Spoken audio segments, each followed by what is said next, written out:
কিছুতেই ঘুরছে না অনুব্রত মণ্ডলের প্রভাবশালী তকমা। গরু পাচার মামলায় কলকাতা হাইকোর্টে জামিন চেয়ে মামলা করেছিলেন। সেই মামলার শুনানিতে আজ শুক্রবার শুনতে হলো অনুব্রত মণ্ডল অনেক বেশি প্রভাবশালী, আর তাতেই জামিন নিয়ে বিপাকে পড়লেন বীরভূমের জেলা তৃণমূল কংগ্রেসের সভাপতি অনুব্রত মণ্ডল। প্রভাবশালী তকমা বিচারপতির মুখ থেকে শুনতে হওয়ায় জামিন আপাতত মিলল না। শুক্রবার এই মামলার শুনানি ছিল কলকাতা হাইকোর্টে।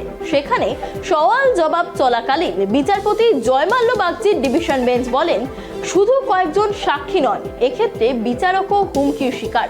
সুতরাং অনুব্রত মণ্ডল অনেক বেশি প্রভাবশালী, এটা স্পষ্ট।